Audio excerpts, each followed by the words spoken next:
SMB na kuryente sa Meralco Bolts. Nahirapan talaga ang SMB sa Meralco, kahit nagpalit pa ng import.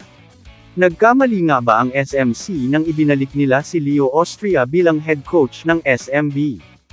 3 wins at 3 loss ang Beermen, simula nang bumalik si Austria at palitan si Gallen. Sinira ng Bolts ang unang laro ng pang-apat na import ng Beermen na si Malik Pope, na may 14 puntos, at 9 na rebound sa kanyang PBA debut.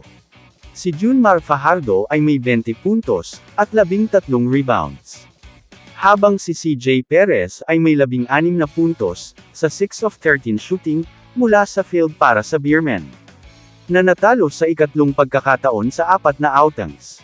Napapaligiran ng San Miguel sa team standing, ng mga kapwa SMC squad nito. Kung saan ang Barangay Ginebra, ay nasa ika-7 na may 6-4 slate.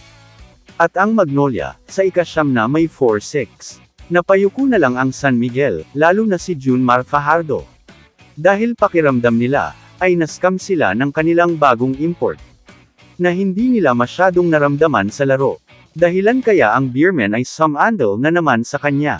Ngunit hindi parent sapat ang kanyang double-double performance, at sila ay nabitin sa pag-abot sana sa kanikang ika-5 panalo. Ganun pa man, ay hindi rin sila madaling nagapi ng Meralco. Kahit na nakalayo na ang Bolts, ay muli silang nakadikit sa 4th quarter. Bago sila tuluyang manlamig, at hindi na makascore sa huling 2 minuto ng laban, na naging daan upang maiuwi ng Meralco ang ika-7 panalo, para makatabla sa ika-2 pwesto sa team standings. With the win of Meralco, laro na lang ng SMB and Magnolia ang babantayin. SMB needs to sweep its 3 remaining games, to avoid a possible knockout game. Magnolia needs to sweep its 2 remaining games, to have a chance at least for a knockout game. If they end up tied at 6-6, they will meet for a knockout game for the 8th and final spot in the playoffs. Once maka 7 wins ang SMB, Magnolia will be eliminated, for the first time for playoffs contention in nearly 7 years, under Coach Chito Victalero.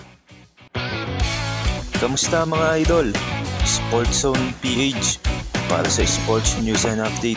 Kung bago ka pa lamang dito sa channel ko, pindutin mo na ang subscribe button at notification bell, para lagi kang update sa mga sports news.